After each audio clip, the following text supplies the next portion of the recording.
लीजिए सुनिए मुंशी प्रेमचंद के लिखे कथा संग्रह मानसरोवर 6 की कहानी शाप, मेरी यानी समीर गोस्वामी की आवाज में। मैं बर्लिन नगर का निवासी हूं। मेरे पूज्य पिता भौतिक विज्ञान के सुविख्यात ज्ञाता थे। भौगोलिक अन्वेषण का शौक मुझे भी बाल्यावस्था ही से था। उनके स्वर्गवास के बाद मुझे ये धुन सवार हुई कि पैदल पृथ्वी के समस्त देश देशांतरों की सैर करूं। मैं विपुल धन का स्वामी था। वे सब रुपए एक बैंक में जमा कर दिए और उससे शर्त कर ली कि मुझे यथासमय रुपए भेजता रहे। इस कार्य से निवृत्त होकर मैंने सफर का सामान पूरा किया, आवश्यक वैज्ञानिक यंत्र साथ लिए और ईश्वर का नाम लेकर चल खड़ा हुआ। उस समय ये कल्पना मेरे हृदय में गुदगुदी पैदा कर रही थी कि मैं वो पहला प्राणी हूं जिसे ये बात सूझी है कि पैरों से पृथ्वी को नापे। अन्य यात्रियों ने रेल, जहाज और मोटर कार की शरण ली है। मैं पहला ही वो वीर आत्मा हूं जो अपने पैरों के बूते पर प्रकृति के विराट उपवन की सैर के लिए उद्यत हुआ हूं। अगर मेरे साहस और उत्साह ने ये कष्ट साध्य यात्रा पूरी कर ली तो भद्र संसार मुझे सम्मान और गौरव के मसनद पर बैठावेगा और अनंत काल तक मेरी कीर्ति के राग अलापे जाएंगे। उस समय मेरा मस्तिष्क इन्हीं विचारों से भरा हुआ था और ईश्वर को धन्यवाद देता हूं कि सहस्त्रों कठिनाइयों का सामना करने पर भी धैर्य ने मेरा साथ न छोड़ा और उत्साह एक क्षण के लिए भी निरुत्साह न हुआ।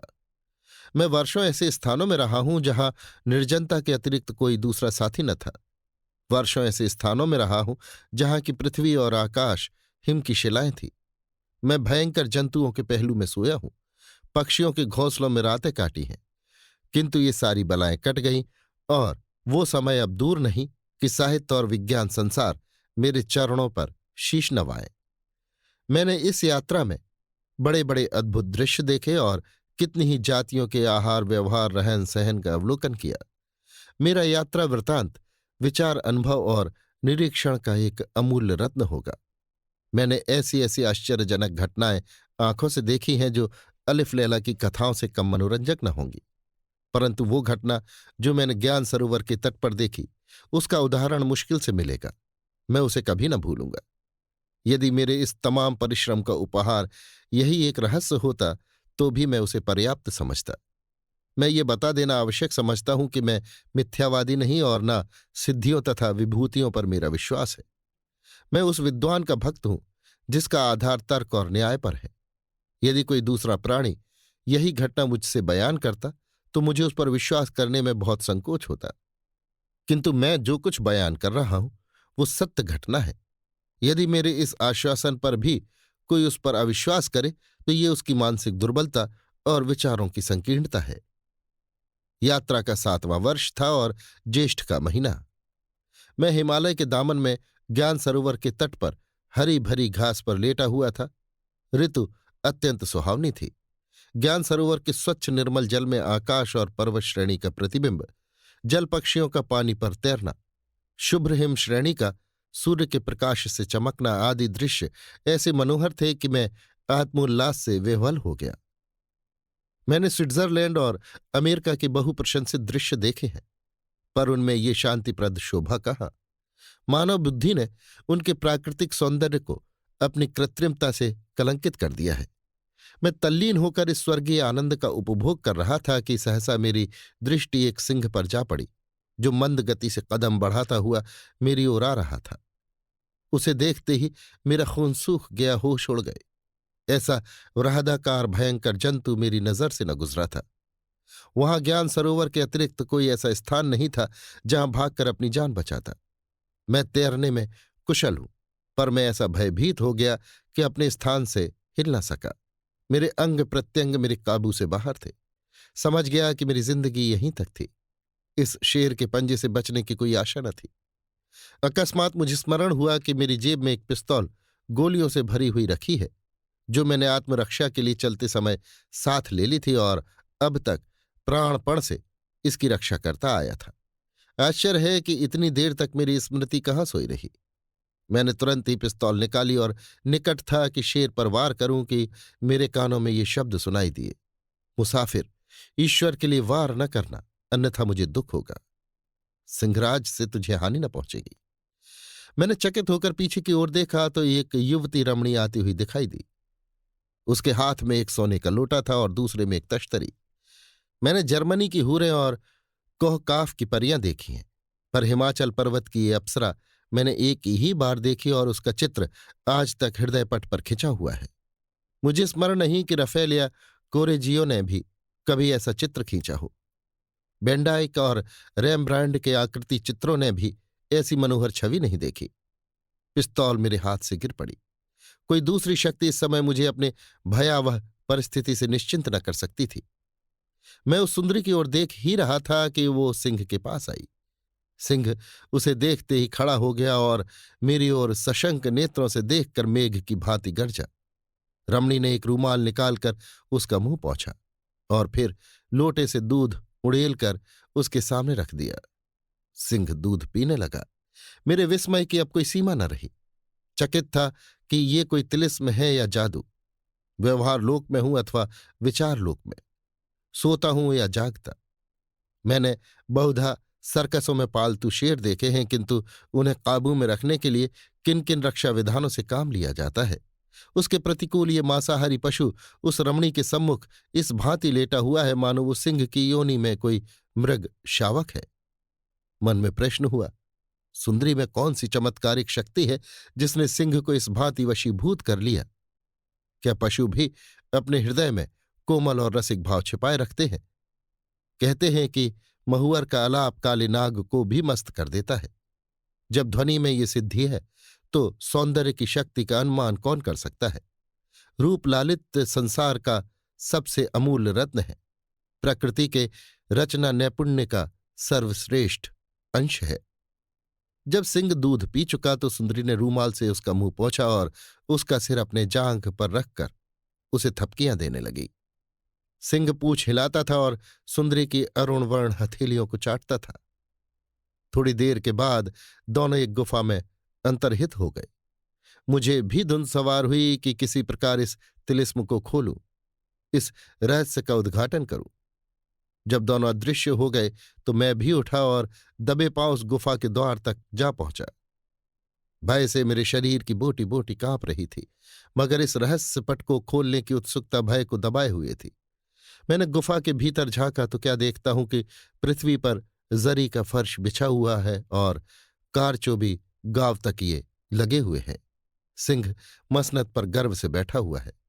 सोने चांदी के पात्र, सुंदर चित्र, फूलों के गमले सभी अपने अपने स्थान पर सजे हुए हैं। वो गुफा राजभवन को भी लज्जित कर रही है। द्वार पर मेरी परछाई देखकर वो सुंदरी बाहर निकल आई और मुझसे कहा, यात्री तू कौन है और इधर क्यों करा निकला? कितनी मनोहर ध्वनि थी। मैंने अब की बार समीप से देखा तो सुंदरी का मुख कुम्हलाया हुआ था। उसके नेत्रों से निराशा झलक रही थी। उसके स्वर में भी करुणा और व्यथा की खटक थी। मैंने उत्तर दिया, देवी मैं यूरोप का निवासी हूं, यहां देशाटन करने आया हूं। मेरा परम सौभाग्य है कि आपसे संभाषण करने का गौरव प्राप्त हुआ। सुंदरी के गुलाब से ओंठों पर मधुर मुस्कान की झलक दिखाई दी। उसमें कुछ कुटिल हास्य का भी अंश था। कदाचित ये मेरे इस अस्वाभाविक वाक्य प्रणाली का द्योतक था। तू विदेश से यहां आया है, आतिथ्य सत्कार हमारा कर्तव्य है। मैं आज तुझे निमंत्रण देती हूं, स्वीकार कर। मैंने अवसर देखकर उत्तर दिया, आपकी ये कृपा मेरे लिए गौरव की बात है, पर इस रहस्य ने मेरी भूख प्यास बंद कर दी है। क्या मैं आशा करूं कि आप इस पर कुछ प्रकाश डालेंगे? सुंदरी ने ठंडी सांस लेकर कहा, मेरी राम कहानी विपत्ति की एक बड़ी कथा है, तुझे सुनकर दुख होगा। किंतु जब मैंने बहुत आग्रह किया तो उसने मुझे फर्श पर बैठने का संकेत किया और अपना वृतांत सुनाने लगी। मैं काश्मीर देश की रहने वाली राजकन्या हूं। मेरा विवाह एक राजपूत योद्धा से हुआ था। उनका नाम नृसिंहदेव था। हम दोनों बड़े आनंद से जीवन व्यतीत करते थे। संसार का सर्वोत्तम पदार्थ रूप है, दूसरा स्वास्थ्य और तीसरा धन। परमात्मा ने हमको ये तीनों ही पदार्थ प्रचुर परिमाण में प्रदान किए थे। खेद है कि मैं उनसे मुलाकात नहीं कर सकती। ऐसा साहसी, ऐसा सुंदर, ऐसा विद्वान पुरुष सारे काश्मीर में न था। मैं उनकी आराधना करती थी। उनका मेरे ऊपर अपार स्नेह था। कई वर्षों तक हमारा जीवन एक जल स्रोत की भांति वृक्षपुंजों और हरे भरे मैदानों में प्रवाहित होता रहा। मेरे पड़ोस में एक मंदिर था। पुजारी एक पंडित श्रीधर थे। हम दोनों प्रातःकाल तथा संध्या समय उस मंदिर में उपासना के लिए जाते। मेरे स्वामी कृष्ण के भक्त थे। मंदिर एक सुरम्य सागर के तट पर बना हुआ था। वहां का परिष्कृत मंद समीर चित्त को पुलकित कर देता था। इसलिए हम उपासना के पश्चात भी वहां घंटों वायु सेवन करते रहते थे। श्रीधर बड़े विद्वान, वेदों के ज्ञाता, शास्त्रों के जानने वाले थे। कृष्ण पर उनकी भी अविचल भक्ति थी। समस्त काश्मीर में उनके पांडित्य की चर्चा थी। वो बड़े संयमी, संतोषी, आत्मज्ञानी पुरुष थे। उनके नेत्रों से शांति की ज्योति रेखाएं निकलती हुई मालूम होती थीं। सदैव परोपकार में मग्न रहते थे। उनकी वाणी ने कभी किसी का हृदय नहीं दुखाया। उनका हृदय नित्य पर वेदना से पीड़ित रहता था। पंडित श्रीधर मेरे पतिदेव से लगभग 10 वर्ष बड़े थे, पर उनकी धर्मपत्नी विद्याधरी मेरी समवयस्का थी। हम दोनों सहेलियां थीं। विद्याधरी अत्यंत गंभीर, शांत प्रकृति की स्त्री थी। यद्यपि रंग रूप में वही रानी थी, पर वो अपनी अवस्था से संतुष्ट थी। अपने पति को वो देवतुल्य समझती थी। श्रावण का महीना था। आकाश पर काले काले बादल मंडरा रहे थे, मानो काजल के पर्वत उड़े जा रहे हैं।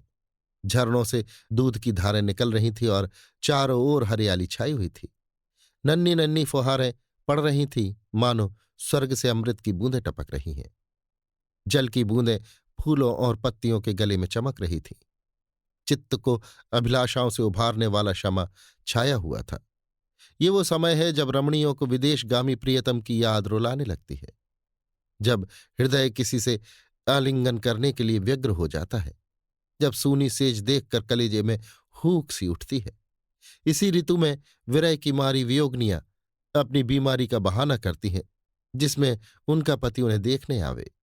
इसी ऋतु में माली की कन्या धानी साड़ी पहनकर क्यारियों में इठलाती हुई चंपा और बेले के फूलों से आंचल भरती है, क्योंकि हार और गजरों की मांग बहुत बढ़ जाती है। मैं और विद्याधरी ऊपर छत पर बैठी हुई वर्षा ऋतु की बहार देख रही थीं और कालिदास का ऋतुसंहार पढ़ती थीं कि इतने में मेरे पति ने आकर कहा, आज का सुहावना दिन है, झूला झूलने में बड़ा आनंद आएगा। सावन में झूला झूलने का प्रस्ताव क्यों कर रद्द किया जा सकता था। इन दिनों प्रत्येक रमणी का चित्त आप झूला झूलने के लिए विकल हो जाता है। जब वन के वृक्ष झूला झूलते हो, जब सारी प्रकृति आंदोलित हो रही हो, तो रमणी का कोमल हृदय क्यों न चंचल हो जाए। विद्याधरी भी राजी हो गई। रेशम की डोरियां कदम की डाल पर पड़ गईं।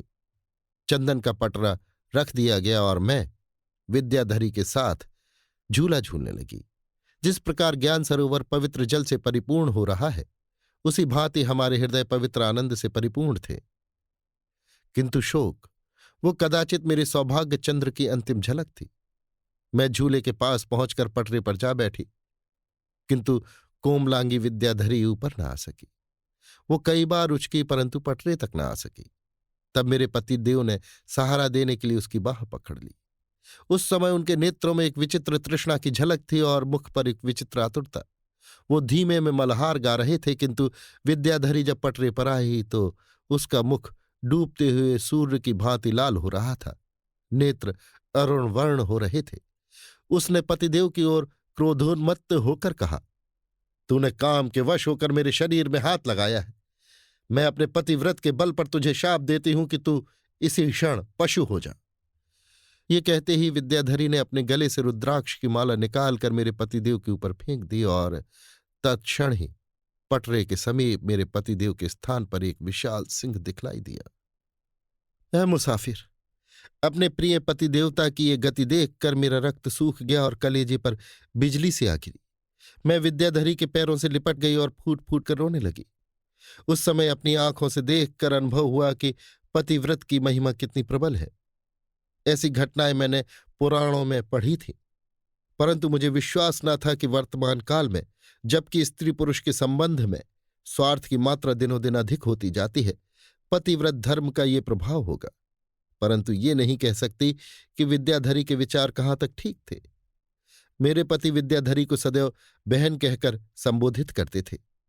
वह अत्यंत रूपवान थे और रूपवान पुरुष की स्त्री का जीवन बहुत सुखमय नहीं होता, पर मुझे उन पर संशय करने का अवसर कभी नहीं मिला। वो स्त्री व्रत धर्म का वैसे ही पालन करते थे जैसे सती अपने धर्म का। उनकी दृष्टि में कुचेष्टा न थी और विचार अत्यंत उज्ज्वल और पवित्र थे। यहां तक कि कालिदास की श्रृंगारमय कविता भी उन्हें प्रिय न थी। मगर काम के मर्म भेदी बाणों से कौन बचा है? जिस काम ने शिव ब्रह्मा जैसे तपस्वियों की तपस्या भंग कर दी, जिस काम ने नारद और विश्वामित्र जैसे ऋषियों के माथे पर कलंक का टीका लगा दिया, वो काम सब कुछ कर सकता है। संभव है कि सुरापान ने उद्दीपक ऋतु के साथ मिलकर उनके चित्त को विचलित कर दिया हो। मेरा गुमान तो ये है कि ये विद्याधरी की केवल भ्रांति थी। जो कुछ भी हो, उसने शाप दे दिया। उस समय मेरे मन में भी उत्तेजना हुई कि जिस शक्ति का विद्याधरी को गर्व है, क्या वो शक्ति मुझ में नहीं है? क्या मैं पतिव्रता नहीं हूं? किंतु हाँ, मैंने कितना ही चाहा कि शाप के शब्द मुंह से निकालूं, पर मेरी जबान बंद हो गई। अखंड विश्वास जो विद्याधरी को अपने पतिव्रत पर था, मुझे न था। विवशता ने मेरे प्रतिकार के आवेग को शांत कर दिया। मैंने बड़ी दीनता के साथ कहा, बहन, तुमने ये क्या किया? विद्याधरी ने निर्दय होकर कहा, मैंने कुछ नहीं किया, ये उसके कर्मों का फल है। मैं तुम्हें छोड़कर और किसकी शरण जाऊं? क्या तुम इतनी दया न करोगी? विद्याधरी, मेरे की अब कुछ नहीं हो सकता। मैं, देवी, तुम पतिव्रत धारणी हो, तुम्हारे वाक्य की महिमा अपार है। तुम्हारा क्रोध यदि मनुष्य से पशु बना सकता है, तो क्या तुम्हारी दया पशु से मनुष्य न बना सकेगी? विद्याधरी, प्रायश्चित करो, इसके अतिरिक्त उद्धार का कोई उपाय नहीं। ऐ मुसाफिर, मैं राजपूत की कन्या हूं।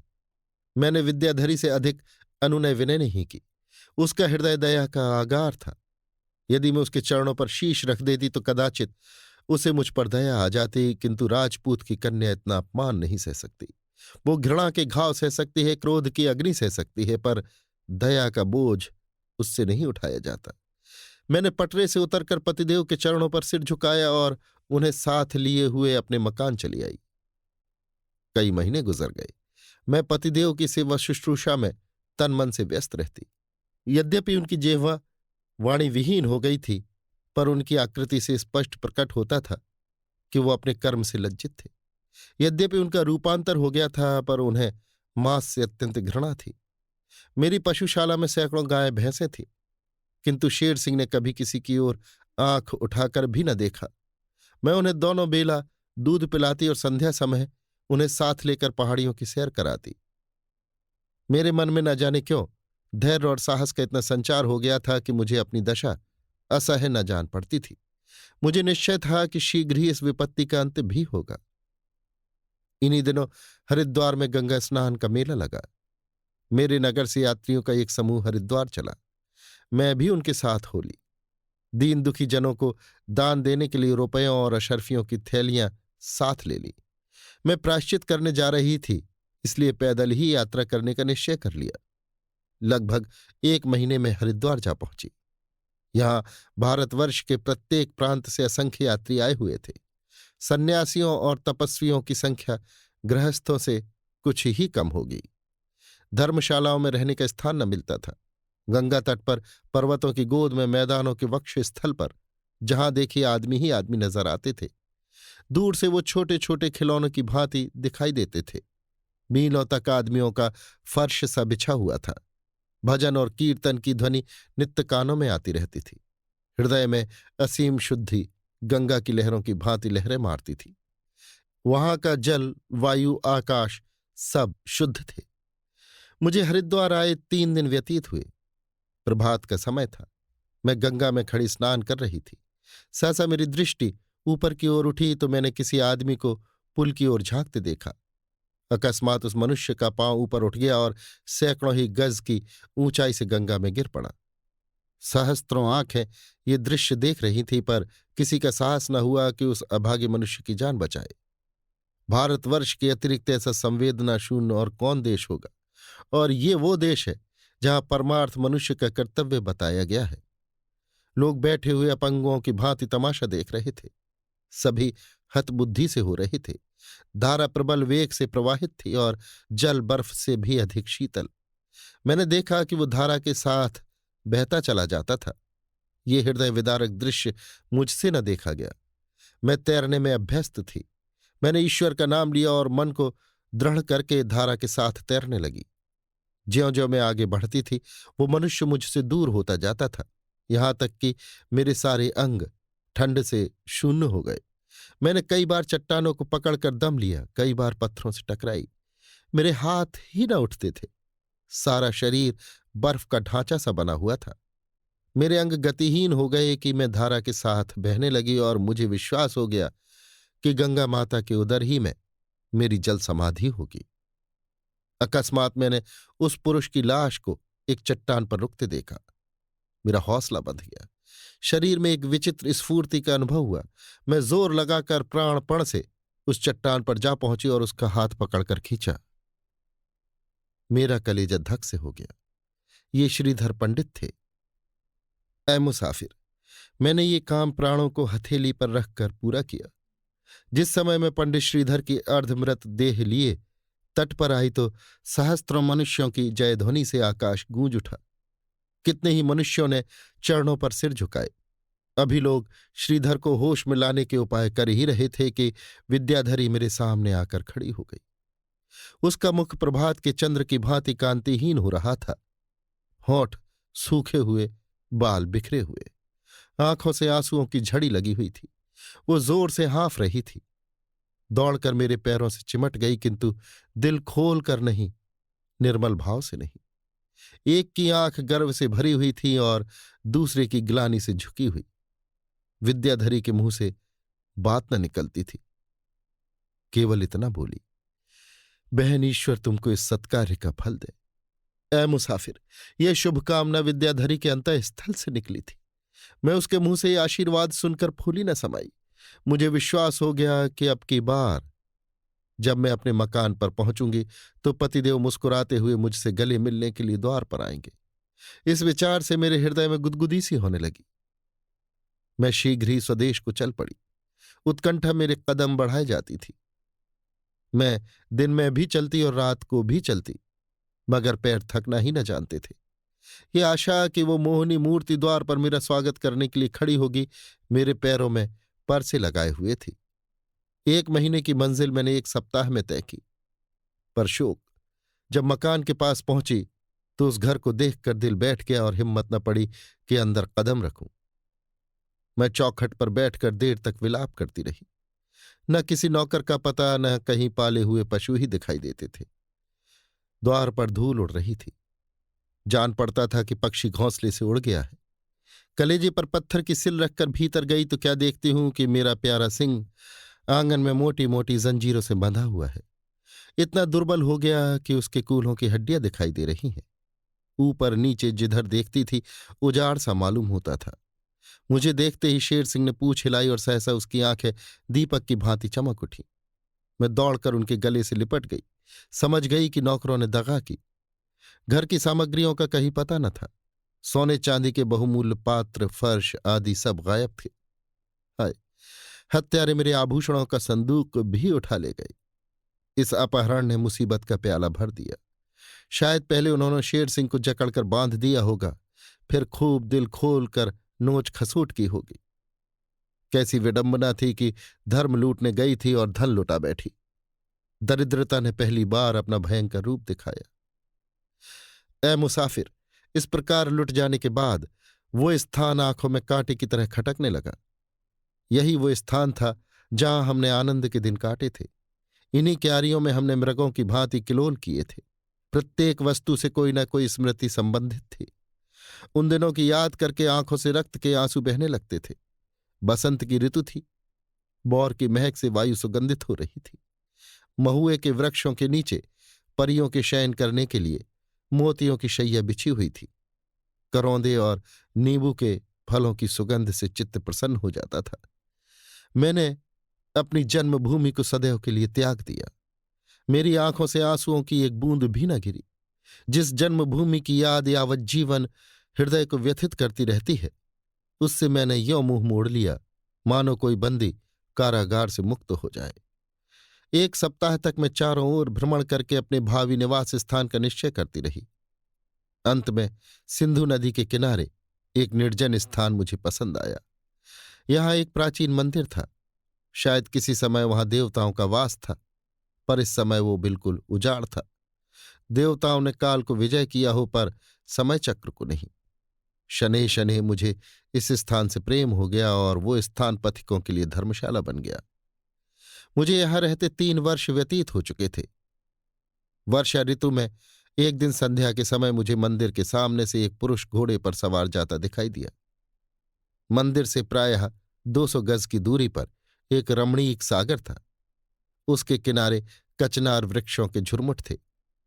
वो सवार उस झुरमुट में जाकर अदृश्य हो गया। अंधकार बढ़ता जाता था।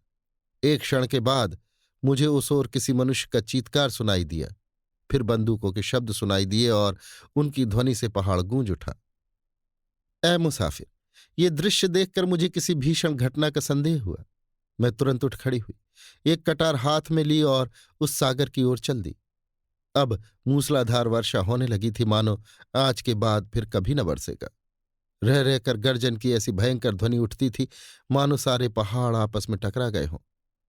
बिजली की चमक ऐसी तीव्र थी, मानो संसारव्यापी प्रकाश सिमट कर एक हो गया हो। अंधकार का ये हाल था, मानो सहर्ष अमावस्या की रातें गले मिल रही हों। मैं कमर तक पानी में चलती, दिल को संभाले हुए आगे बढ़ती जाती थी। अंत में सागर के समीप आ पहुंची। बिजली की चमक ने दीपक का काम किया। सागर के किनारे एक बड़ी सी गुफा थी। इस समय उस गुफा में से प्रकाश ज्योति बाहर आती हुई दिखाई देती थी। मैंने भीतर की ओर झांका तो क्या देखती हूं कि एक बड़ा सा अलाव जल रहा है। उसके चारों ओर बहुत से आदमी खड़े हुए हैं और एक स्त्री आग्नेय नेत्रों से घूर घूर कर कह रही है, मैं अपने पति के साथ उसे भी जलाकर भस्म कर दूंगी। मेरे कुतूहल की कोई सीमा न रही। मैंने सांस बंद कर ली और हतबुद्धि की भांति एक कौतुक देखने लगी।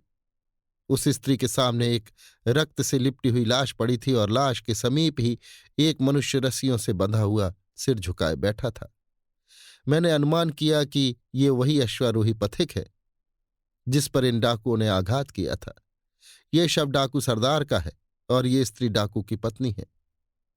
उसके सिर के बाल बिखरे हुए थे और आंखों से अंगारे निकल रहे थे। हमारे चित्रकारों ने क्रोध को पुरुष कल्पित किया है। मेरे विचार में स्त्री का क्रोध इससे कहीं घातक और विध्वंसकारी होता है। क्रोधोन्मत्त होकर वो कोमलांगी सुंदरी ज्वाला शिखर बन जाती है। उस स्त्री ने दांत पीसकर कहा, मैं अपने पति के साथ इसे भी जलाकर भस्म कर दूंगी। ये कहकर उसने उस रस्सियों से बंधे हुए पुरुष को घसीटा और दहकती हुई चिता में डाल दिया। आह, कितना भयंकर, कितना रोमांचकारी दृश्य था। स्त्री ही अपनी द्वेष की अग्नि शांत करने में इतनी पिशाचनी हो सकती है। मेरा रक्त खौलने लगा। अब एक क्षण भी विलंब करने का अवसर न था। मैंने कटार खींच ली। डाकू चौंक कर तितर बितर हो गए। समझे मेरे साथ और भी लोग होंगे। मैं बेधड़क चिता में घुस गई और क्षण मात्र में उस अभागे पुरुष को अग्नि के मुख से निकाल लाई। अभी केवल उसके वस्त्र ही जले थे। जैसे सर्प अपना शिकार छिन जाने से फुफकारता हुआ लपकता है, उसी प्रकार गरजती हुई लपटें मेरे पीछे दौड़ी। ऐसा प्रतीत होता था कि अग्नि भी उसके रक्त की प्यासी हो रही थी। इतने में डाकू संभल गए और आहत सरदार की पत्नी पिशाचनी की भांति मुंह खोले मुझ पर झपटी। समीप था कि हत्यारे मेरी बोटियां कर दे। इतने में गुफा के द्वार पर मेघ गर्जन की सी ध्वनि सुनाई दी और शेर सिंह रौद्र रूप धारण किए हुए भीतर पहुंचे। उनका भयंकर रूप देखते ही डाकू अपनी अपनी जान लेकर भागे। केवल डाकू सरदार की पत्नी स्तंभित सी अपने स्थान पर खड़ी रही। एकाएक उसने पति का शव उठाया और उसे लेकर चिता में बैठ गई। देखते देखते उसका भयंकर रूप अग्नि ज्वाला में विलीन हो गया। अब मैंने उस बंधे हुए मनुष्य की ओर देखा तो मेरा हृदय उछल पड़ा। ये पंडित श्रीधर थे। मुझे देखते ही सिर झुका लिया और रोने लगे। मैं उनके समाचार पूछ ही रही थी कि उसी गुफा के कोने से किसी के कराहने का शब्द सुनाई दिया। जाकर देखा तो एक सुंदर युवक रक्त से लथपथ पड़ा था। मैंने उसे देखते ही पहचान लिया। उसका पुरुष वेश उसे छिपा न सका। ये विद्याधरी थी। मर्दों के वस्त्र उस पर खूब सजते थे। वो लज्जा और ग्लानि की मूर्ति बनी हुई थी। वो पैरों पर गिर पड़ी और मुंह से कुछ न बोली। उस गुफा में पल भर भी ठहरना अत्यंत शंकाप्रद था। न जाने कब डाकू फिर सशस्त्र होकर आ जाएं। उधर चिताग्नि भी शांत होने लगी और उस सती की भी भीषण काया अत्यंत तेज रूप धारण करके हमारे सामने तांडव क्रीड़ा करने लगी। मैं बड़ी चिंता में पड़ी कि इन दोनों प्राणियों को कैसे वहां से निकालूं। दोनों ही रक्त से चूर थे। शेर सिंह ने मेरा असमंजस ताड़ लिया। रूपांतर हो जाने के बाद उनकी बुद्धि बड़ी तीव्र हो गई थी। उन्होंने मुझे संकेत किया कि दोनों को हमारी पीठ पर बैठा दो। पहले तो मैं उनका आशय न समझी, पर जब उन्होंने संकेत को बार बार दोहराया तो मैं समझ गई। गूंगों के घर वाले ही गूंगों की बातें खूब समझते हैं। मैंने पंडित श्रीधर को गोद में उठाकर शेर सिंह की पीठ पर बैठा दिया। उसके पीछे विद्याधरी को भी बैठाया। नन्हा बालक भालू की पीठ पर बैठकर जितना डरता है उससे कहीं ज्यादा ये दोनों प्राणी भयभीत हो रहे थे। चिताग्नि के क्षीण प्रकाश में उनके भय विकृत मुख देखकर करुण विनोद होता था। अस्तु मैं इन दोनों प्राणियों को साथ लेकर गुफा से निकली और फिर उसी तिमिर सागर को पार करके मंदिर आ पहुंची। मैंने 1 सप्ताह तक उनका यहां यथाशक्ति सेवा सत्कार किया। जब वे भली भांति स्वस्थ हो गए तो मैंने उन्हें विदा किया। ये स्त्री पुरुष कई आदमियों के साथ टेढ़ी जा रहे थे। यहाँ के राजा पंडित श्रीधर के शिष्य हैं। पंडित श्रीधर का घोड़ा आगे था। विद्याधरी सवारी का अभ्यास न होने के कारण पीछे थी। उनके दोनों रक्षक भी उनके साथ थे। जब डाकुओं ने पंडित श्रीधर को घेरा और पंडित ने पिस्तौल से डाकू सरदार को गिराया तो कोलाहल सुनकर विद्याधरी ने घोड़ा बढ़ाया। दोनों रक्षक तो जान लेकर भागे। विद्याधरी को डाकुओं ने पुरुष समझकर घायल कर दिया और तब दोनों प्राणियों को बांधकर गुफा में डाल दिया। शेष बातें मैंने अपनी आंखों देखी। यद्यपि यहां से विदा होते समय विद्याधरी का रोम रोम मुझे आशीर्वाद दे रहा था, पर अभी प्रायश्चित पूरा न हुआ था। इतना आत्मसमर्पण करके भी मैं सफल मनोरथ न हुई थी। ऐ मुसाफिर, उस प्रांत में अब मेरा रहना कठिन हो गया। डाकू बंदूकें लिए हुए शेर सिंह की तलाश में घूमने लगे। विवश होकर एक दिन मैं वहां से चल खड़ी हुई और दुर्गम पर्वतों को पार करती हुई यहां आ निकली। ये स्थान मुझे ऐसा पसंद आया कि मैंने इस गुफा को अपना घर बना लिया है। आज पूरे 3 वर्ष गुजरे जब मैंने पहले पहल ज्ञान सरोवर के दर्शन किए। उस समय भी यही ऋतु थी। मैं ज्ञान सरोवर में पानी भरने गई हुई थी। सहसा क्या देखती हूं कि एक युवक मुश्की घोड़े पर सवार, रत्न जटित आभूषण पहने, हाथ में चमकता हुआ भाला लिए चला आता है। शेर सिंह को देखकर वो ठिठका और भाला संभाल कर उन पर वार कर बैठा। शेर सिंह को भी क्रोध आया। उनके गर्जन की ऐसी गगनभेदी ध्वनि उठी कि ज्ञान सरोवर का जल आंदोलित हो गया और तुरंत घोड़े से खींचकर उसकी छाती पर पंजी रख दिए। मैं घड़ा छोड़कर दौड़ी। युवक का प्राणांत होने वाला ही था कि मैंने शेर सिंह के गले में हाथ डाल दिए और उनका सिर सहलाकर क्रोध शांत किया। मैंने उनका ऐसा भयंकर रूप कभी नहीं देखा था। मुझे स्वयं उनके पास जाते हुए डर लगता था, पर मेरे मृदु वचनों ने अंत में उन्हें वशीभूत कर लिया। वो अलग खड़े हो गए। युवक की छाती में गहरा घाव लगा था। उसे मैंने इसी गुफा में लाकर रखा और उसकी मरहम पट्टी करने लगी। एक दिन मैं कुछ आवश्यक वस्तुएं लेने के लिए उस कस्बे में गई जिसके मंदिर और कलश यहां से दिखाई दे रहे हैं, मगर वहां सब दुकानें बंद थी। बाजारों में खाक उड़ रही थी। चारों ओर स्यापा छाया हुआ था। मैं बहुत देर तक इधर उधर घूमती रही। किसी मनुष्य की सूरत भी न दिखाई देती थी कि उससे वहां का सब समाचार पूछो। ऐसा विदित होता था मानो ये अदृश्य जीवों की बस्ती है। सोच ही रही थी कि वापस चलूं कि घोड़ों की टापों की ध्वनि कानों में आई और एक क्षण में एक स्त्री सिर से पैर तक काले वस्त्र धारण किए एक काले घोड़े पर सवार आती हुई दिखाई दी। उसके पीछे कई सवार और प्यादे काली वर्दियां पहने आ रहे थे। अकस्मात उस सवार स्त्री की दृष्टि मुझ पर पड़ी। उसने घोड़े को एड़ लगाई और मेरे निकट आकर कर्कश स्वर में बोली, तू कौन है? मैंने निर्भीक भाव से उत्तर दिया, मैं ज्ञान सरोवर के तट पर रहती हूं। यहां बाजार में कुछ सामग्रियां लेने आई थी, किंतु शहर में किसी का पता नहीं। उस स्त्री ने पीछे की ओर देखकर कुछ संकेत किया और 2 सवारों ने आगे बढ़कर मुझे पकड़ लिया और मेरी बाहों में रस्सियां डाल दी। मेरी समझ में न आता था कि मुझे किस अपराध का दंड दिया जा रहा है। बहुत पूछने पर भी किसी ने मेरे प्रश्नों का उत्तर न दिया। हाँ, अनुमान से ये प्रकट हुआ कि ये स्त्री यहां की रानी है। मुझे अपने विषय में तो कोई चिंता न थी, पर चिंता थी शेर सिंह की। वो अकेले घबरा रहे होंगे। भोजन का समय आ पहुंचा। कौन खिलावेगा? किस विपत्ति में फंसी, नहीं मालूम विधाता अब मेरी क्या दुर्गति करेंगे। मुझे अभागिन को इस दशा में भी शांति नहीं। इन्हीं मलिन विचारों में मग्न मैं सवारों के साथ आध घंटे तक चलती रही कि सामने एक ऊंची पहाड़ी पर एक विशाल भवन दिखाई दिया। ऊपर चढ़ने के लिए पत्थर काटकर चौड़े जीने बनाए गए थे। हम लोग ऊपर चढ़े। वहां सैकड़ों ही आदमी दिखाई दिए, किंतु सब के सब काले वस्त्र धारण किए हुए थे। मैं जिस कमरे में लाकर रखी गई वहां एक कुशासन के अतिरिक्त सजावट का और सामान न था। मैं जमीन पर बैठकर अपने नसीब को रोने लगी। जो कोई यहां आता था मुझ पर करुण दृष्टिपात करके चुपचाप चला जाता था। थोड़ी देर में रानी साहब आकर उसी कुशासन पर बैठ गई। यद्यपि उनकी अवस्था 50 वर्ष से अधिक थी, परंतु मुख पर अद्भुत कांति थी। मैंने अपने स्थान से उठकर उनका सम्मान किया और हाथ बांधकर अपनी किस्मत का फैसला सुनने के लिए खड़ी हो गई।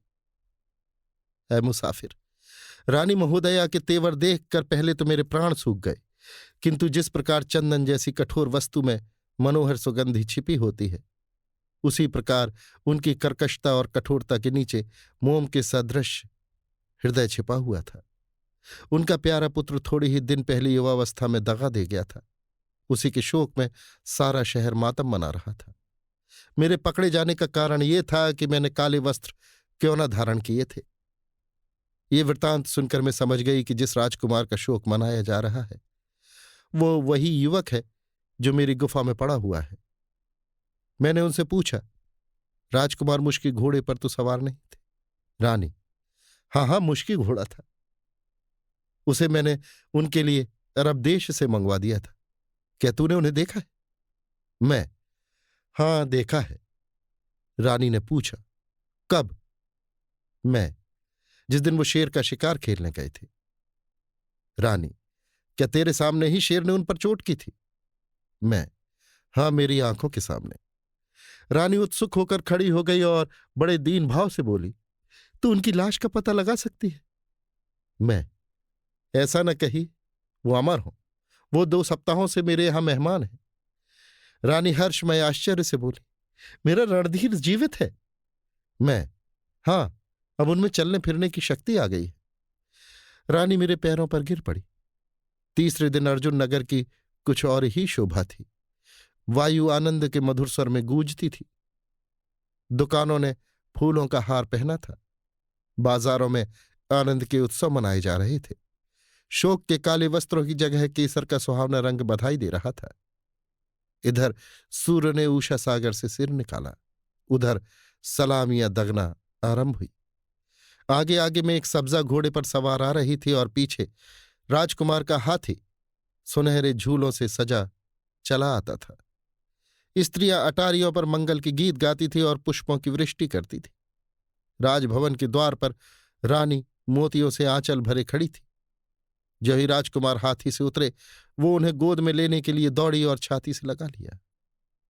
ऐ मुसाफिर, आनंद उत्सव समाप्त होने पर जब मैं विदा होने लगी तो रानी महोदय ने सजल नयन होकर कहा, बेटी तूने मेरे साथ जो उपकार किया है उसका फल तुझे भगवान देंगे। तूने मेरे राजवंश का उद्धार कर दिया, नहीं तो कोई पितरों को जल देने वाला भी न रहता। मैं तुझे कुछ विदाई देना चाहती हूं, वो तुझे स्वीकार करनी पड़ेगी। अगर रणधीर मेरा पुत्र है तो तू मेरी पुत्री है। तूने ही रणधीर को प्राणदान दिया है, तूने ही इस राज्य का पुनरुद्धार किया है, इसलिए इस माया बंधन से तेरा गला नहीं छूटेगा। मैं अर्जुन नगर का प्रांत उपहार स्वरूप तेरी भेंट करती हूं। रानी की ऐसी उदारता देखकर मैं दंग रह गई। कलयुग में भी कोई ऐसा दानी हो सकता है, उसकी मुझे आशा न थी। यद्यपि मुझे धन भोग की लालसा न थी, पर केवल इस विचार से कि कदाचित ये संपत्ति मुझे अपने भाइयों की सेवा करने की सामर्थ्य दे, मैंने एक जागीरदार की जिम्मेदारियां अपने सिर ली। तब से 2 वर्ष व्यतीत हो चुके हैं, पर भोग विलास ने मेरे मन को एक क्षण के लिए भी चंचल नहीं किया। मैं कभी पलंग पर नहीं सोई, रूखी सूखी वस्तुओं के अतिरिक्त और कुछ नहीं खाया। पति वियोग की दशा में स्त्री तपस्विनी हो जाती है, उसकी वासनाओं का अंत हो जाता है। मेरे पास कई विशाल भवन हैं, कई रमणीक वाटिकाएं हैं। विषय वासना की ऐसी कोई सामग्री नहीं है जो प्रचुर मात्रा में उपस्थित न हो, पर मेरे लिए वो सब त्याज्य है। भवन सूने पड़े हैं और वाटिकाओं में खोजने से भी हरियाली न मिलेगी। मैंने उनकी ओर कभी आंख उठाकर भी नहीं देखा। अपने प्राणाधार के चरणों से लगे हुए मुझे अन्य किसी वस्तु की इच्छा नहीं है। मैं नित्य प्रति अर्जुन नगर जाती हूं और रियासत के आवश्यक काम काज करके लौट आती हूं। नौकर चाकरों को कड़ी आज्ञा दे दी गई है कि मेरी शांति में बाधक न हो। रियासत की संपूर्ण आय परोपकार में व्यय होती है। मैं उसकी कौड़ी भी अपने खर्च में नहीं लाती। आपको अवकाश हो तो आप मेरी रियासत का प्रबंध देखकर बहुत प्रसन्न होंगे। मैंने इन 2 वर्षों में 20 बड़े बड़े तालाब बनवा दिए हैं और 40 गौशालाएं बनवा दी हैं। मेरा विचार है कि अपनी रियासत में नहरों का ऐसा जाल बिछा दूं जैसे शरीर में नाड़ियों का। मैंने 100 कुशल वैद्य नियुक्त कर दिए हैं जो ग्रामों में विचरण करें और रोग की निवृत्ति करें। मेरा ऐसा कोई ग्राम नहीं है जहां मेरी ओर से सफाई का प्रबंध न हो। छोटे छोटे गांवों में आपको लालटेनें जलती हुई मिलेंगी। दिन का प्रकाश ईश्वर देता है, रात के प्रकाश की व्यवस्था करना राजा का कर्तव्य है। मैंने सारा प्रबंध श्रीधर के हाथों में दे दिया है। सबसे प्रथम कार्य जो मैंने किया वो ये था कि उन्हें ढूंढ निकालूं और ये भार उनके सिर रख दूं। इस विचार से नहीं कि उनका सम्मान करना मेरा अभीष्ट था, बल्कि मेरी दृष्टि में कोई अन्य पुरुष ऐसा कर्तव्य परायण, ऐसा निष्प्रह, ऐसा सच्चरित्र न था। मुझे पूर्ण विश्वास है कि वो यावत जीवन रियासत की बागडोर अपने हाथ में रखेंगे। विद्याधरी भी उनके साथ है। वही शांति और संतोष की मूर्ति, वही धर्म और व्रत की देवी। उसका पतिव्रत अब भी ज्ञान सरोवर की भांति अपार और अथाह है। यद्यपि उसका सौंदर्य सूर अब मध्याह्न पर नहीं है, पर अब भी वो रनिवास की रानी जान पड़ती है। चिंताओं ने उसके मुख पर शिकन डाल दिए हैं। हम दोनों कभी कभी मिल जाती हैं, किंतु बातचीत की नौबत नहीं आती। उसकी आंखें झुक जाती हैं। मुझे देखते ही उसके ऊपर घड़ों पानी पड़ जाता है और उसके माथे के जल बिंदु दिखाई देने लगते हैं। मैं आपसे सत्य कहती हूं कि मुझे विद्याधरी से कोई शिकायत नहीं है। उसके प्रति मेरे मन में दिनों दिन श्रद्धा और भक्ति बढ़ती जाती है। मैं उसे देखती हूं तो प्रबल उत्कंठा होती है कि उसके पैरों पर पड़ूं। पतिव्रता स्त्री के दर्शन बड़े सौभाग्य से मिलते हैं, पर केवल इस भय से कि कदाचित वो इसे मेरी खुशामद समझे रुक जाती हूं। अब मेरी ईश्वर से यही प्रार्थना है कि अपने स्वामी के चरणों में पड़ी रहूं और जब इस संसार से प्रस्थान करने का समय आए तो मेरा मस्तक उनके चरणों पर हो। और अंतिम जो शब्द मेरे मुंह से निकले वो यही कि ईश्वर, दूसरे जन्म में भी इनकी चेरी बनाना। पाठक, उस सुंदरी का जीवन वृतांत सुनकर मुझे जितना कुतूहल हुआ वो अकथनीय है। खेद है कि जिस जाति में ऐसी प्रतिभाशालिनी देवियां उत्पन्न हो उस पर पाश्चात्य के कल्पनाहीन विश्वासहीन पुरुष उंगलियां उठाएं। समस्त यूरोप में एक ऐसी सुंदरी न होगी जिससे इसकी तुलना की जा सके। हमने स्त्री पुरुष के संबंध को सांसारिक संबंध समझ रखा है। उसका आध्यात्मिक रूप हमारे विचार से कोसों दूर है। यही कारण है कि हमारे देश में शताब्दियों की उन्नति के पश्चात भी पतिव्रत का ऐसा उज्ज्वल और अलौकिक उदाहरण नहीं मिल सकता। और दुर्भाग्य से हमारी सभ्यता ने ऐसा मार्ग ग्रहण किया है कि कदाचित दूर भविष्य में ऐसी देवियों के जन्म लेने की संभावना नहीं है। जर्मनी को यदि अपनी सेना पर, फ्रांस को अपनी विलासिता पर और इंग्लैंड को अपनी वाणिज्य पर गर्व है तो भारतवर्ष को अपने पतिव्रत का घमंड है। क्या यूरोप निवासियों के लिए लज्जा की बात नहीं है कि होमर और वर्जिल, डेंटे और गेटे, शेक्सपियर और ह्यूगो जैसे उच्च कोटि के कवि एक भी सीता या सावित्री की रचना न कर सके? वास्तव में यूरोपीय समाज ऐसे आदर्शों से वंचित है। मैंने दूसरे दिन ज्ञान सरोवर से बड़ी अनिच्छा के साथ विदा मांगी और यूरोप को चला। मेरे लौटने का समाचार पूर्व ही प्रकाशित हो चुका था। जब मेरा जहाज हैम्बर्ग के बंदरगाह में पहुंचा तो सहर्ष नर नारी, सैकड़ों विद्वान और राजकर्मचारी मेरा अभिवादन करने के लिए खड़े थे। मुझे देखते ही तालियां बजने लगी, रूमाल और टोप हवा में उछलने लगे और वहां से मेरे घर तक जिस समारोह से जुलूस निकला उस पर किसी राष्ट्रपति को भी गर्व हो सकता है।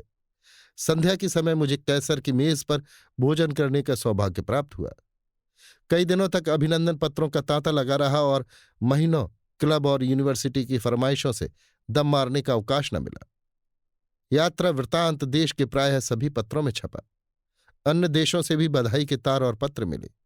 फ्रांस और रूस आदि देशों की कितनी ही सभाओं ने मुझे व्याख्यान देने के लिए निमंत्रित किया। एक एक वक्तृता के लिए मुझे कई कई हजार पौंड दिए जाते थे। कई विद्यालयों ने मुझे उपाधियां दी। जार ने अपना ऑटोग्राफ भेजकर सम्मानित किया, किंतु इन आदर सम्मान की आंधियों से मेरे चित्त को शांति न मिलती थी और ज्ञान सरोवर का सुरम्य तट और वो गहरी गुफा और वो मृदुभाषणी रमणी सदैव आंखों के सामने फिरती रहती। उसके मधुर शब्द कानों में गूंजा करते। मैं थिएटरों में जाता और स्पेन और जॉर्जिया की सुंदरियों को देखता, किंतु हिमालय की अप्सरा मेरे ध्यान से न उतरती। कभी कभी कल्पना में मुझे वो देवी आकाश से उतरती हुई मालूम होती। तब चित्त चंचल हो जाता और विकल उत्कंठा होती कि किसी तरह पर लगाकर ज्ञान सरोवर के तट पहुंच जाऊं। आखिर एक रोज मैंने सफर का सामान दुरुस्त किया और उसी मिति के ठीक 1000 दिनों के बाद, जबकि मैंने पहली बार ज्ञान सरोवर के तट पर कदम रखा था, मैं फिर वहां जा पहुंचा। प्रभात का समय था। गिरिराज सुनहरा मुकुट पहने खड़े थे। मंद समीर के आनंदमय झोंकों से ज्ञान सरोवर के निर्मल प्रकाश से प्रतिबिंबित जल इस प्रकार लहरा रहा था मानो अगणित अप्सराएं आभूषणों से जगमगाती हुई नृत्य कर रही हों। लहरों के साथ शतदल यों झकोरे लेते थे जैसे कोई बालक हिंडोले में झूल रहा हो। फूलों के बीच में श्वेत हंस तैरते हुए ऐसे मालूम होते थे मानो लालिमा से छाए हुए आकाश पर तारागण चमक रहे हों। मैंने उत्सुक नेत्रों से इस गुफा की ओर देखा तो वहां एक विशाल राजप्रासाद आसमान से कंधा मिलाए खड़ा था। एक ओर रमणीक उपवन था, दूसरी ओर एक गगनचुंबी मंदिर। मुझे ये काया पलट देखकर आश्चर्य हुआ। मुख्य द्वार पर जाकर देखा तो 2 चौबदार ऊदे मखमल की वर्दियां पहने जरी के पट्टे बांधे खड़े थे। मैंने उनसे पूछा, क्यों भाई, ये किसका महल है? चौबदार, अर्जुन नगर की महारानी का। मैं, क्या अभी हाल ही में बना है? चौबदार, हां, तुम कौन हो? मैं, एक परदेसी यात्री हूं। क्या तुम महारानी को मेरी सूचना दे दोगे? चौबदार, तुम्हारा क्या नाम है और कहां से आते हो? मैं, उनसे केवल इतना कह देना कि यूरोप से एक यात्री आया है और आपके दर्शन करना चाहता है। चौबदार भीतर चला गया और एक क्षण के बाद आकर बोला, मेरे साथ आओ। मैं उसके साथ हो लिया। पहले एक लंबी दालान मिली जिसमें भांति भांति के पक्षी पिंजरों में बैठे चहक रहे थे। इसके बाद एक विस्तृत बारहदरी में पहुंचा जो संपूर्णतः पाषाण की बनी हुई थी। मैंने ऐसी सुंदर गुलकारी ताजमहल के अतिरिक्त और कहीं नहीं देखी। फर्श की पच्चीकारी को देखकर उस पर पांव धरते संकोच होता था। दीवारों पर निपुण चित्रकारों की रचनाएं शोभायमान थी। बारहदरी के दूसरे सिरे पर एक चबूतरा था जिस पर मोटी कालीनें बिछी हुई थी। मैं फर्श पर बैठ गया। इतने में एक लंबे कद का रूपवान पुरुष अंदर आता हुआ दिखाई दिया। उसके मुख पर प्रतिभा की ज्योति झलक रही थी और आंखों से गर्व टपका पड़ता था। उसकी काली और भाले की नोक के सदृश तनी हुई मूछें और भौरे की तरह काले घुंघराले बाल उसकी आकृति की कठोरता को नम्र कर रहे थे। विनयपूर्ण वीरता का इससे सुंदर चित्र नहीं खिंच सकता। उसने मेरी ओर देखकर मुस्कुराते हुए कहा, आप मुझे पहचानते हैं? मैं अदब से खड़ा होकर बोला, मुझे आपसे परिचय का सौभाग्य नहीं प्राप्त हुआ। वो कालीन पर बैठ गया और बोला, मैं शेर सिंह हूं। मैं अवाक रह गया।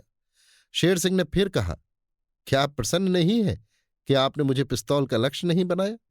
मैं तब पशु था, मनुष्य हूं। मैंने कहा, आपको हृदय से धन्यवाद देता हूं। यदि आज्ञा हो तो मैं आपसे एक प्रश्न करना चाहता हूं। शेर सिंह ने मुस्कुराकर कहा, मैं समझ गया, पूछिए। मैं, जब आप समझ ही गए तो मैं पूछूं क्यों? शेर सिंह, संभव है मेरा अनुमान ठीक ना हो। मैं, मुझे भय है कि उस प्रश्न से आपको दुख न हो।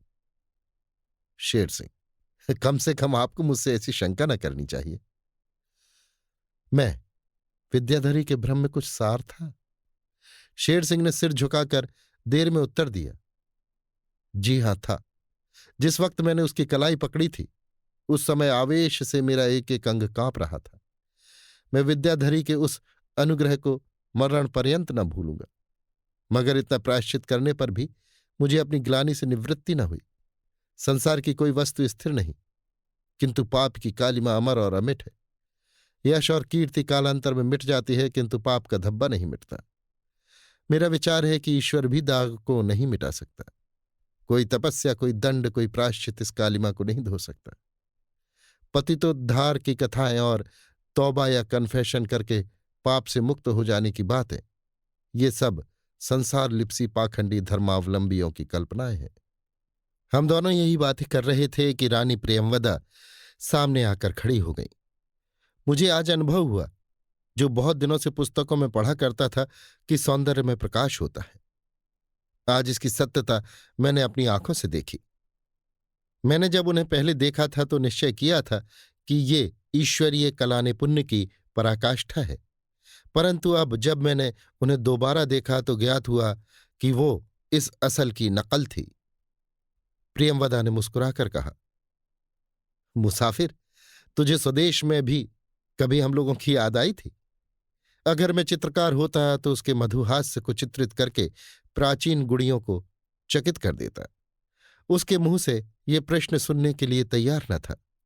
यदि इसी भांति मैं उसका उत्तर देता तो शायद वो मेरी धृष्टता होती और शेर सिंह के तेवर बदल जाते। मैं ये भी न कह सका कि मेरे जीवन का सबसे सुखद भाग वही था जो ज्ञान सरोवर के तट पर व्यतीत हुआ था, किंतु मुझे इतना साहस भी न हुआ।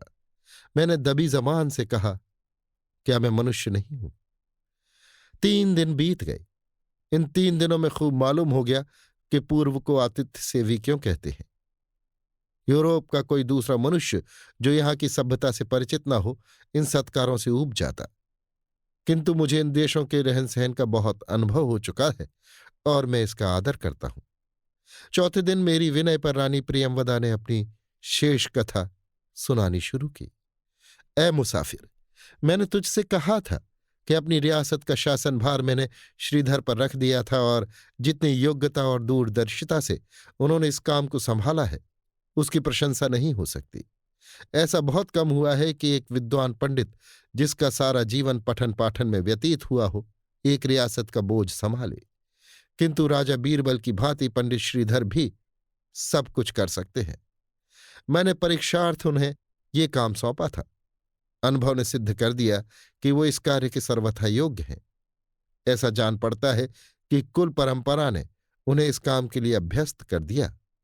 जिस समय उन्होंने इसका काम अपने हाथ में लिया, ये रियासत एक उजाड़ ग्राम की सदृश थी।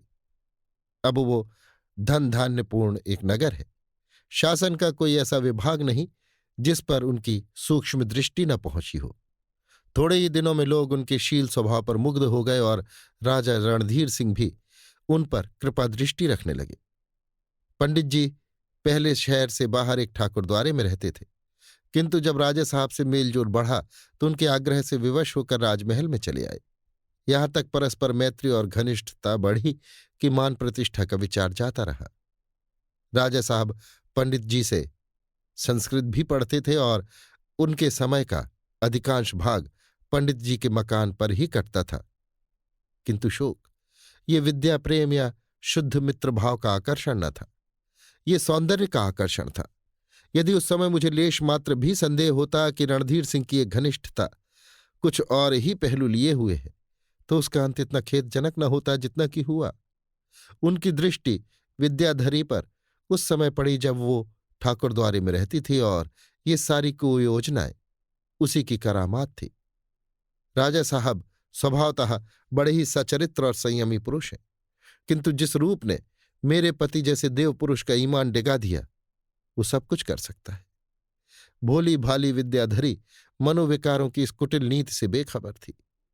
जिस प्रकार छलांगे मारता हुआ हिरन व्याध की फैलाई हुई हरी हरी घास से प्रसन्न होकर उस ओर बढ़ता है और ये नहीं समझता कि प्रत्येक पग मुझे सर्वनाश की ओर लिए जाता है, उसी भांति विद्याधरी को उसका चंचल मन अंधकार की ओर खींच लिए जाता था।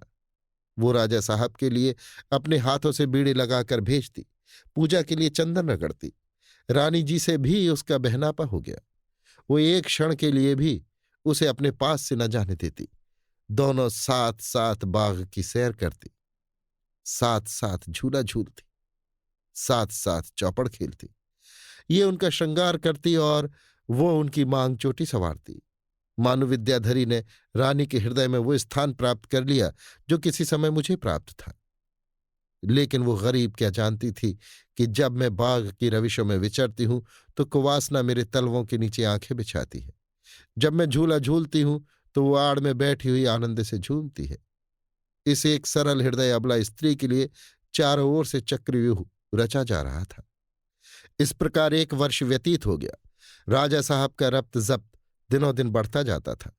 पंडित जी को उनसे वो स्नेह हो गया जो गुरु जी को अपने एक होनहार शिष्य से होता है।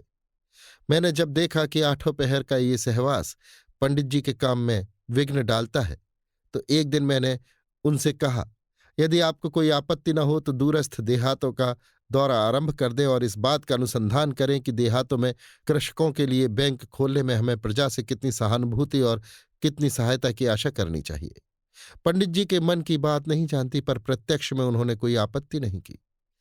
दूसरे ही दिन प्रातःकाल चले गए, किंतु आश्चर्य है कि विद्याधरी उनके साथ न गई। अब तक पंडित जी जहां कहीं जाते थे विद्याधरी परछाई की भांति उनके साथ रहती थी। असुविधा या कष्ट का विचार भी उसके मन में न आता था। पंडित जी कितना ही समझाएं, कितना ही डराएं, पर वो उनका साथ न छोड़ती थी। पर अब की बार कष्ट के विचार ने उसे कर्तव्य के मार्ग से विमुख कर दिया।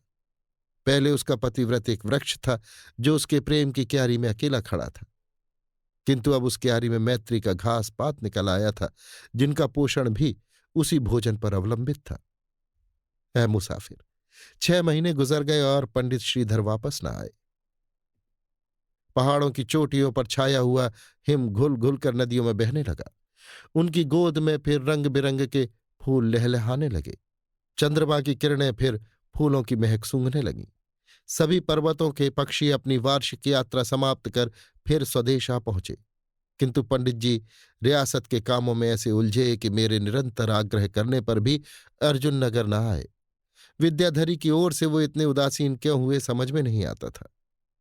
उन्हें तो उसका वियोग एक क्षण के लिए भी असह्य था, किंतु इससे अधिक आश्चर्य की बात यह थी कि विद्याधरी ने भी आग्रहपूर्ण पत्रों के लिखने के अतिरिक्त उनके पास जाने का कष्ट न उठाया। वो अपने पत्रों में लिखती, स्वामी जी मैं बहुत व्याकुल हूं, यहां मेरा जी जरा भी नहीं लगता। एक दिन एक वर्ष के समान व्यतीत होता है, न दिन को चैन न रात को नींद। क्या आप मुझे भूल गए? मुझसे कौन सा अपराध हुआ? क्या आपको मुझ पर दया भी नहीं आती? मैं आपके वियोग में रो रो कर मरी जाती हूं। नित्य स्वप्न देखती हूं कि आप आ रहे हैं, पर स्वप्न सच्चा नहीं होता। उसके पत्र ऐसे ही प्रेममय शब्दों से भरे होते थे और इसमें भी कोई संदेह नहीं कि जो कुछ वो लिखती थी वो भी अक्षरशः सत्य था। मगर इतनी व्याकुलता, इतनी चिंता और इतनी उद्विग्नता पर भी उसके मन में कभी ये प्रश्न न उठा कि क्यों ना मैं ही उनके पास चली चलूं। बहुत ही सुहावनी ऋतु थी। ज्ञान सरोवर में यौवनकाल की अभिलाषाओं की भांति कमल के फूल खिले हुए थे।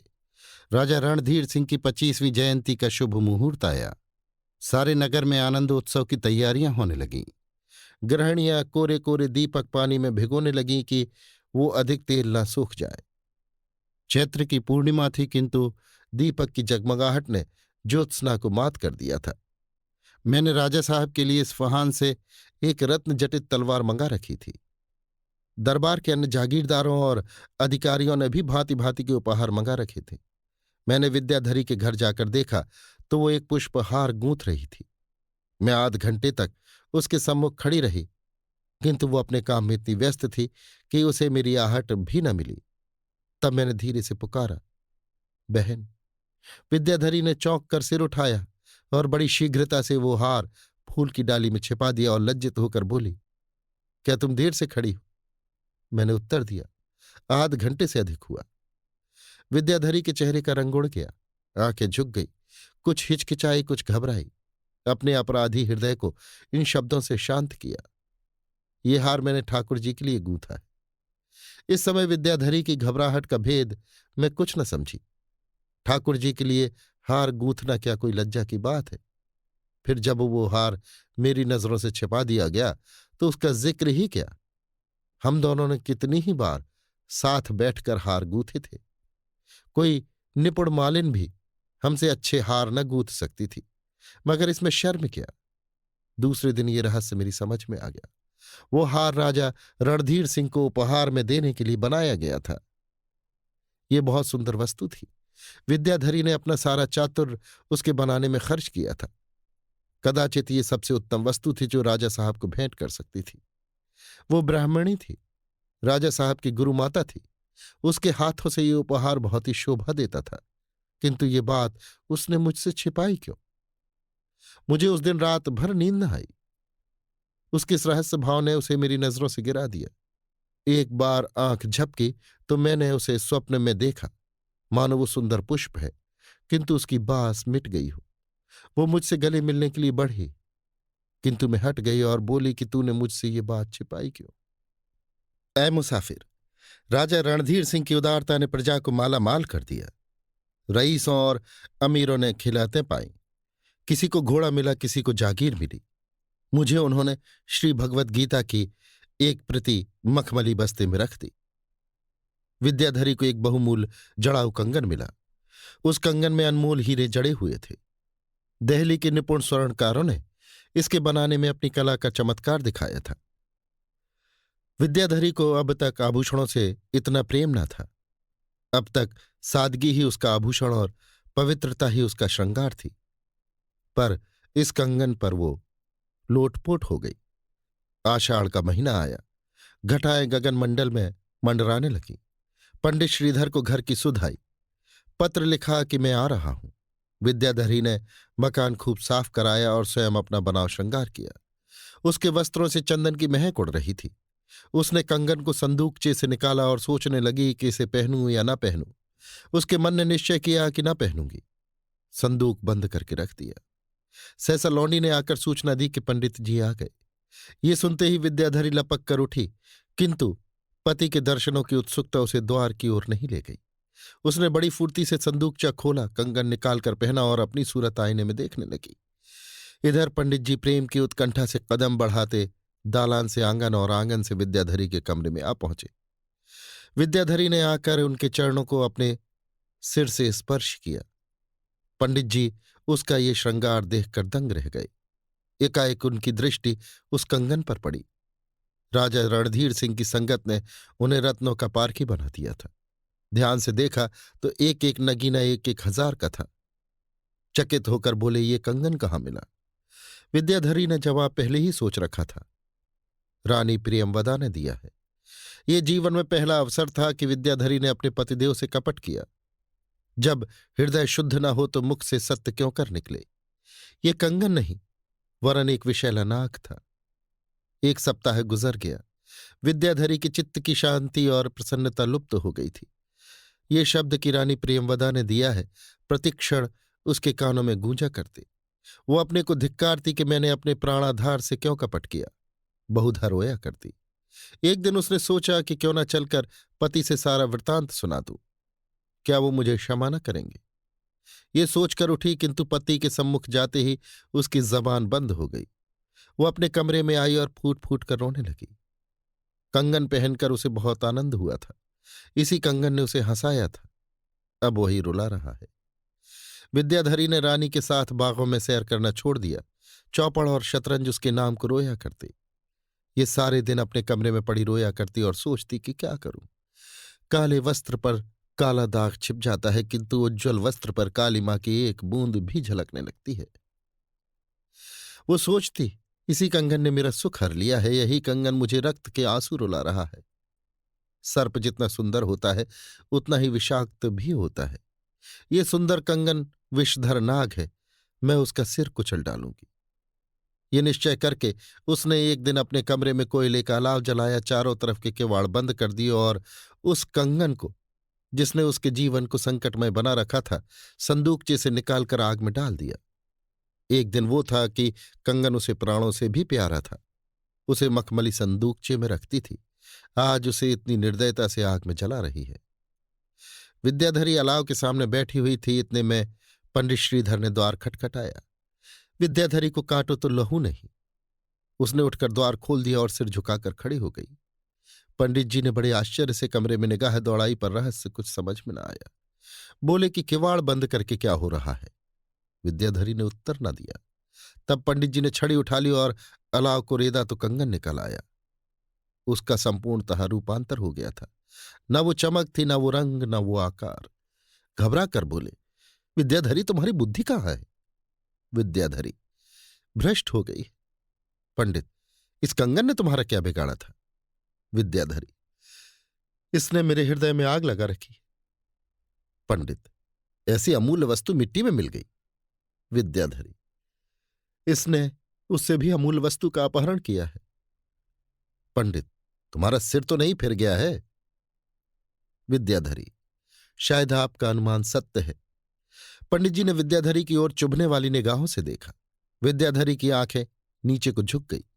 उनसे आंखें न मिला सकी। भय हुआ कि कहीं ये तीव्र दृष्टि मेरे हृदय में न चुभ जाए। पंडित जी कठोर स्वर में बोले, विद्याधरी, तुम्हें स्पष्ट कहना होगा। विद्याधरी से अब न रोका गया। वो रोने लगी और पंडित जी के सम्मुख धरती पर गिर पड़ी। विद्याधरी को जब सुध आई तो पंडित जी का वहां पता न था। घबराई हुई बाहर के दीवान खाने में आई, मगर यहां भी उन्हें न पाया। नौकरों से पूछा तो मालूम हुआ कि घोड़े पर सवार होकर ज्ञान सरोवर की ओर गए हैं। ये सुनकर विद्याधरी को कुछ ढांढस हुआ। वो द्वार पर खड़ी होकर उनकी राह देखती रही। दोपहर हुआ, सूर्य सिर पर आया। संध्या हुई, चिड़िया बसेरा लेने लगी। फिर रात आई, गगन में तारागण जगमगाने लगे। किंतु विद्याधरी दीवार की भांति खड़ी पति का इंतजार करती रही। रात भीग गई। वन जंतुओं के भयानक शब्द कानों में आने लगे। सन्नाटा छा गया। सहसा उसे घोड़े की टापों की ध्वनि सुनाई दी। उसका हृदय फड़कने लगा। आनंदोत्मत्त होकर द्वार के बाहर निकल आई, किंतु घोड़े पर सवार न था। विद्याधरी को अब विश्वास हो गया कि अब पतिदेव के दर्शन न होंगे। या तो उन्होंने संन्यास ले लिया या आत्मघात कर लिया। उसके कंठ से वैराग्य और विषाद में डूबी हुई ठंडी सांस निकली। वहीं भूमि पर बैठ गई और सारी रात खून के आंसू बहाती रही। जब उषा की निद्रा भंग हुई और पक्षी आनंद गान करने लगे, तब वो दुखिया उठी और अंदर जाकर लेट रही। जिस प्रकार सूर्य का ताव जल को सोख लेता है, उसी भांति शोक के ताव ने विद्याधरी का रक्त जला दिया। मुख से ठंडी सांस निकलती थी, आंखों से गर्म आंसू बहते थे। भोजन से अरुचि हो गई और जीवन से घृणा। इसी अवस्था में एक दिन राजा रणधीर सिंह संवेदना भाव से उसके पास आए। उन्हें देखते ही विद्याधरी की आंखें रक्तवर्ण हो गईं। क्रोध से ओठ कांपने लगे।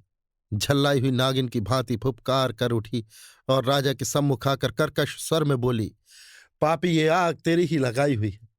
यदि मुझ में अब भी कुछ सत्य है तो तुझे इस दुष्टता के कड़वे फल मिलेंगे। ये तीर कैसे शब्द राजा के हृदय में चुभ गए। मुंह से एक शब्द भी न निकला। काल से न डरने वाला राजपूत एक स्त्री की आग्नेय दृष्टि से कांप उठा। 1 वर्ष बीत गया।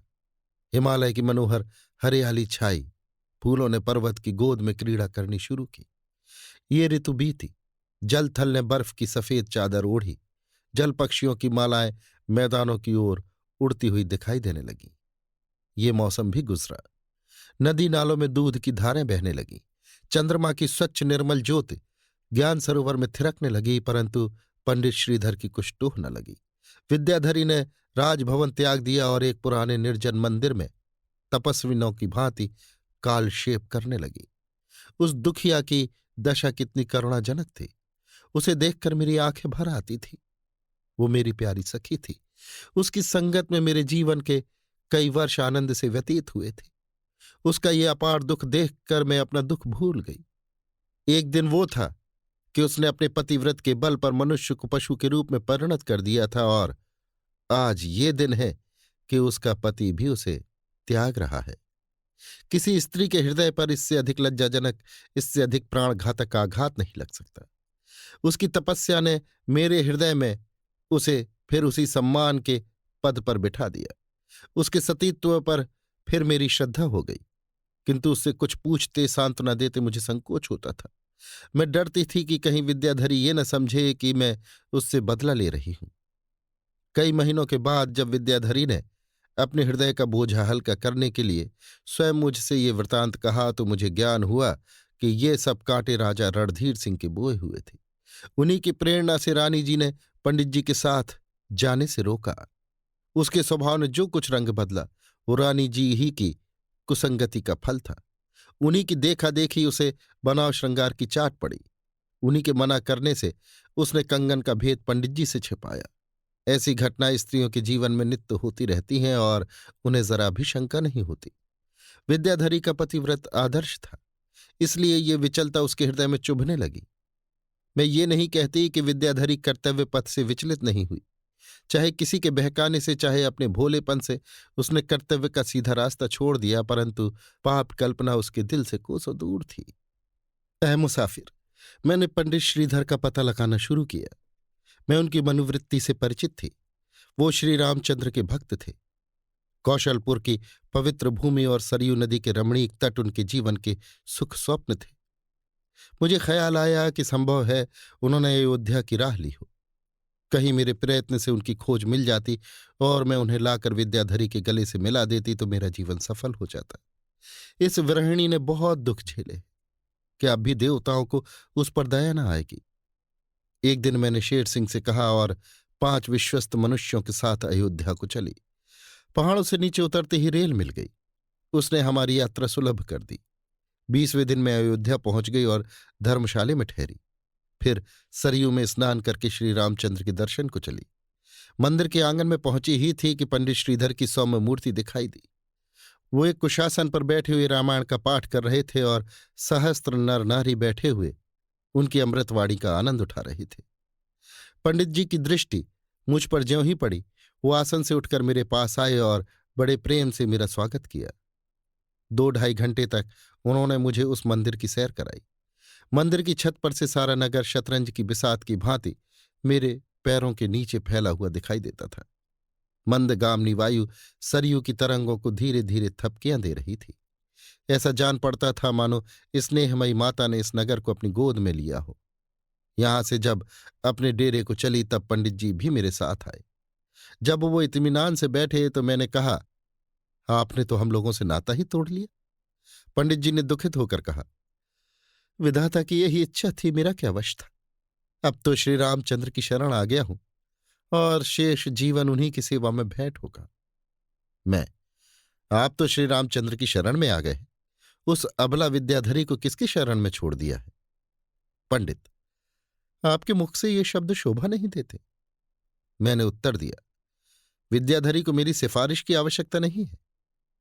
अगर आपने उसके पतिव्रत पर संदेह किया है तो आपसे ऐसा भीषण पाप हुआ है जिसका प्रायश्चित आप बार बार जन्म लेकर भी नहीं कर सकते। आपकी ये भक्ति इस अधर्म का निवारण नहीं कर सकती। आप क्या जानते हैं कि आपके वियोग में उस दुखिया का जीवन कैसे कट रहा है? किंतु पंडित जी ने ऐसा मुंह बना लिया मानो इस विषय में वो अंतिम शब्द कह चुके। किंतु मैं इतनी आसानी से उनका पीछा क्यों छोड़ने लगी?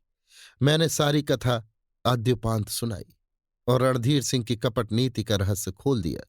तब पंडित जी की आंखें खुली।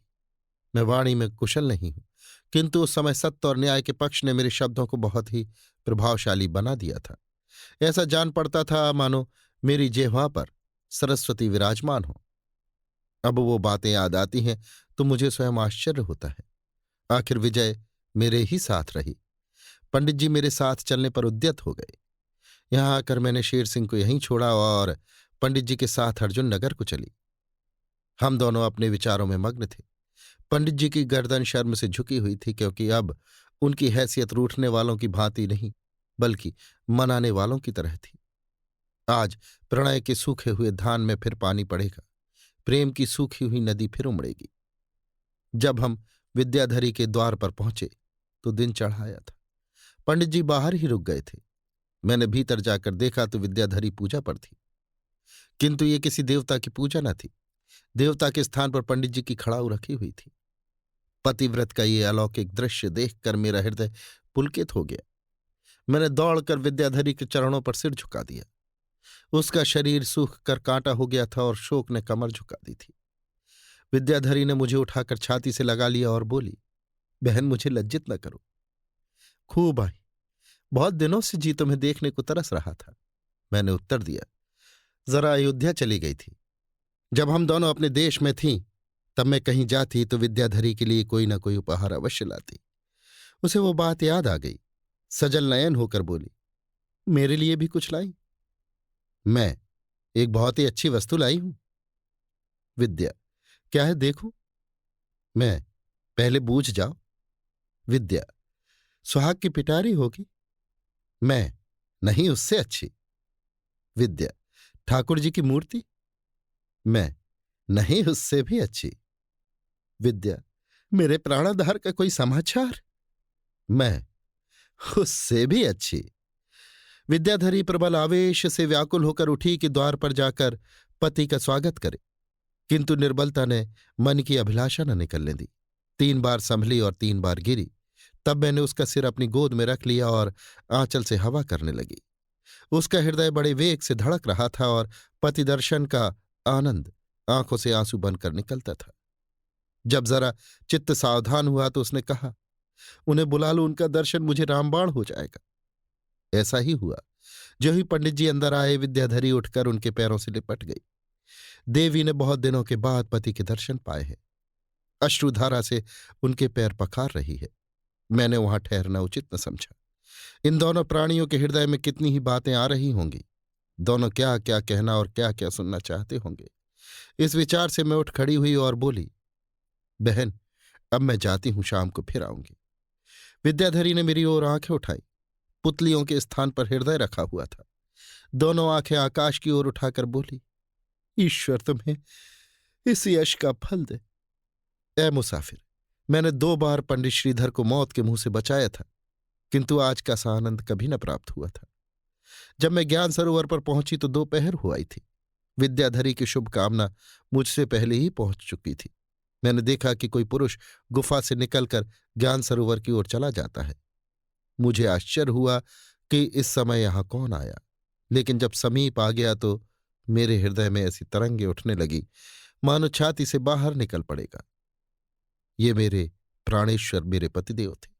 मैं चरणों पर गिरना ही चाहती थी कि उनका करपाश मेरे गले में पड़ गया। पूरे 10 वर्षों के बाद आज मुझे ये शुभ दिन देखना नसीब हुआ। मुझे उस समय ऐसा जान पड़ता था कि ज्ञान सरोवर के कमल मेरे ही लिए खिले हैं।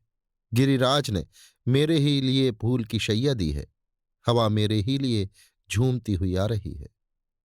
10 वर्षों के बाद मेरा उजड़ा हुआ घर बसा। गए हुए दिन लौटे। मेरे आनंद का अनुमान कौन कर सकता है। मेरे पति ने प्रेम करुणा भरी आंखों से देखकर कहा, प्रियंवदा। अभी आप सुन रहे थे मुंशी प्रेमचंद के लिखे कथा संग्रह मानसरोवर 6 की कहानी शाप, मेरी यानी समीर गोस्वामी की आवाज में।